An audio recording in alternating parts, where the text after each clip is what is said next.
ओम जय श्री हरि। राधे राधे। आप सभी के अपने चैनल अमृत अंश में आप सभी का स्वागत है। आज मैं आप सभी को नागों को क्यों उनकी माँ ने ही दिया अग्नि में भस्म होने का श्राप और गरुड़ कैसे बन गए भगवान विष्णु के वाहन, इसकी कथा सुनाने जा रही हूँ। कृपया कथा को पूरा जरूर सुनिए और साथ में चैनल को सब्सक्राइब, लाइक, कमेंट, शेयर भी जरूर कर दें। मनुष्य अकेला ऐसा प्राणी है जो अपने ही कर्मों पर देव भी बन सकता है और दानव भी, लेकिन आखिरी विकल्प उसके ही अपने हाथों में है, अपने ही कर्मों पर निर्भर है। नैमिषारण्य तीर्थ में ऋषियों के जमघट के बीच जब ऋषि उग्रशर्वा ने महाभारत की कथा सुनानी शुरू की, तब ऋषियों ने जिज्ञासा में आकर उनसे कई प्रश्न पूछे। इन प्रश्नों को उत्तर देते हुए कथावाचक उग्रशर्वा शौती ने उन्हें क्रम से सभी घटनाओं की जानकारी दी। जन्मेजय के शोक का कारण बताया, सर्प यज्ञ की वजह बताई, सर्पों का जन्म कैसे हुआ और सागर मंथन से उच्च सर्वा घोड़ा कैसे उत्पन्न हुआ, यह सारी कथा कही। फिर उन्होंने एक और रहस्य की बात कही। सूतनंदन उग्रशर्वा जी ने कहा, समुद्र मंथन से निकला यही उच्च सर्वा घोड़ा नागों के श्राप की वजह बना, जिससे उन्हें जन्मेजय के सर्प यज्ञ में भस्म हो जाना पड़ा। तब ऋषियों ने उनसे प्रश्न किया कि हे उग्रशर्वा जी, सर्पों को किसने ऐसा श्राप दिया और उच्च सर्वा जैसा दिव्य घोड़ा श्राप की वजह कैसे बन गया? उग्रशर्वा जी बोले, ऋषियों, मैंने आपको कश्यप ऋषि की दो पत्नियों कद्रु और विंता के बारे में बताया था। कद्रु ने ऋषि से 1000 नाग पुत्रों का वरदान पाया। विंता ने 2 सिलवान और बलिष्ठ पुत्र मांगे। समय आने पर कद्रु के गर्भ अंडे से 1000 सांप जन्मे, लेकिन विंता के दोनों अंडे वैसे के वैसे ही बने रहे। तब विंता ने उत्सुकतावश में एक अंडा फोड़ दिया। उसमें से एक अविकसित शिशु निकला, जिसका ऊपरी हिस्सा तो बलिष्ठ था, लेकिन पैर पूरी तरह नहीं बन सके थे। वह शिशु जन्म लेते ही बड़ा हो गया और आकाश में उड़ते हुए विंता को श्रापित कर गया कि जिस सौतिया डाह में तुमने मुझे असमय ही जन्म लेने पर मजबूर कर दिया, तो उसी सौतन की दासी बन जाएगी। फिर उस शिशु ने कहा कि अगले अंडे के फूटने की प्रतीक्षा करना, क्योंकि यह पुत्र तुम्हें दासी के श्राप से मुक्ति दिलाएगा। समय आने पर विंता ने दूसरे गर्भ अंड से पक्षीराज गरुड़ का जन्म हुआ। पहले वाला शिशु अरुण कहलाता है, जो सूर्यदेव के रथ का सारथी है। इस बात को कई दिन बीत गए। एक दिन संध्या के समय दोनों बहनें कद्रु और विंता टहल रही थी। उसी समय आकाश में उच्च सर्वा घोड़ा दिखा। कद्रु ने विंता से कहा, इंद्र के घोड़े उच्च सर्वा का रंग काला है या सफ़ेद? विंता ने कहा, सफ़ेद है। लेकिन कद्रु अड़ गई और बोली, जरूर यह घोड़ा सफ़ेद है, लेकिन ध्यान से देखो, इसकी पूंछ काली है। विंता ने कहा, नहीं, ऐसा नहीं है, यह घोड़ा पूर्णिमा के चंद्र की तरह यानी संपूर्ण शुभ्र यानी सफ़ेद है। इस बात का निर्णय करने के लिए कद्रु ने कहा, चलो चलकर देख आते हैं। लेकिन उसने शर्त रख दी कि जो हारेगा उसे दासी बनकर रहना पड़ेगा। अब इंद्र के घोड़े उच्च सर्वा की पूंछ का रंग देखने की बात में दोनों बहनों ने बड़े ही आवेश में वह रात गुजारी। दूसरी ओर शर्त जीतने के लिए कद्रु ने अपने 1000 नाग बेटों को बुलाया और उनसे कहा, तुम सुबह से पहले ही जाकर उच्च सर्वा की पूंछ में लिपट जाना, ताकि वह काली लगे और मैं शर्त जीत जाऊंगी। सर्प जो कि पहले से ही अपने अहंकार में किसी का आदर नहीं कर रहे थे, उन्होंने माँ की बात नहीं सुनी और कद्रु को मना कर दिया। तब गुस्से में आई कद्रु ने न जाने की सोच में यह कह दिया कि तुम सबको अग्नि में भस्म हो जाना पड़ेगा। उधर ब्रह्मदेव ने जब इस श्राप को सुना तो वह चकित रह गए, जिन्हें उन्हें काल चक्र को प्रणाम करते हुए कहा कि यह ठीक ही हुआ। वैसे भी सर्प अपने बल के घमंड में बहुत उत्पाती होने लगे थे और फिर भविष्य में इनकी संख्या भी इतनी बढ़ जाएगी कि यह दूसरों का कारण ही पीड़ा देंगे। ऐसे में ठीक ही हुआ। वैसे भी माँ की बात न मानने वाले भस्म हो ही जाते हैं। अब माँ से इस तरह श्रापित होकर सभी सर्पों ने आपस में बैठक की और कहा कि माँ को हमने नाराज़ किया, इसलिए उसने ऐसा श्राप दिया। चलो हम उन्हें प्रसन्न करने के लिए उच्च सर्वा घोड़े की पूंछ में लिपट जाते हैं और उसे काला बना देते हैं, ताकि दूर से घोड़े की पूंछ काली दिखे। माँ शर्त जीतेगी तो ही हो सकता है कि वह हमें दिया श्राप वापस ले लेगी।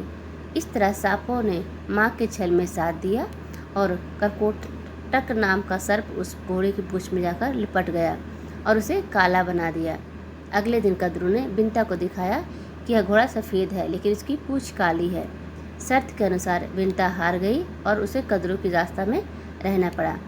गरुड़ को भी अपनी माँ के साथ उन सब सर्पों की सेवा करनी पड़ती थी। वह उन्हें अपनी बलवान पीठ पर बिठाकर रोमांचक द्वीपों की यात्रा कराते थे। एक दिन गरुड़ ने अपनी माँ से पूछा कि माँ, तुम्हारा यह बेटा इतना बलवान है, फिर भी तुम्हें इन सब की दास्तां में रहना पड़ता है। इस पर विंता ने कद्रू के सौतपन के कपटपूर्ण व्यवहार को बताया। यह सुनकर गरुड़ ने अपनी माँ से उस दास्ता को मुक्त होने का उपाय पूछा। इस पर विंता ने कहा कि यह तो तुम्हें उनसे ही पता चलेगा। माँ से आज्ञा लेकर गरुड़ एक दिन नाग माता कद्रू से मिले और सर्पों से बात की। उन्होंने पूछा, मैं तुम्हें क्या ला कर दूँ जिससे मुझे और मेरी माता को तुम्हारी दास्ता से छुटकारा मिल जाए। गरुड़ की यह बात सुनकर सर्पों ने कहा, गरुड़, तुम हमारे लिए अमृत ला दो, तुम्हारी माँ दासी भाव से मुक्त हो जाएगी। यह सुनकर गरुड़ अपने पिता ऋषि कश्यप के पास पहुंचा और उनसे अमृत का पता पूछा।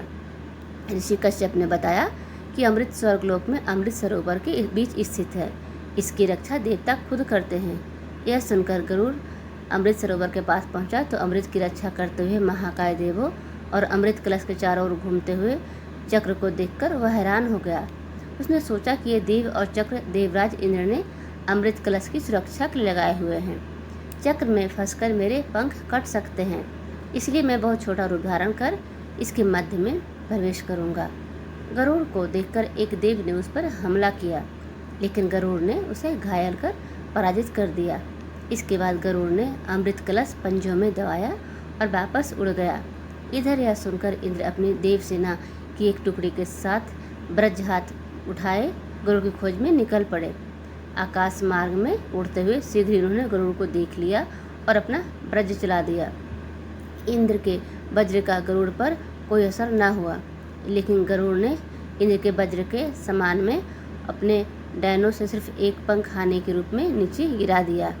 एक पंख गिरने भर से गरुड़ का सुपर्ण नाम मिला। उधर भगवान विष्णु ने देखा कि गरुड़ ने अमृत जीत लिया है, लेकिन कई मौके मिलने के बाद भी उसका पान नहीं किया और उससे अमृत पीने का कोई लालच भी नहीं है। यह देख वह गरुड़ के सामने प्रकट हुए और बोले, गरुड़, मैं तुम पर प्रसन्न हूँ। तुम लोभी नहीं हो।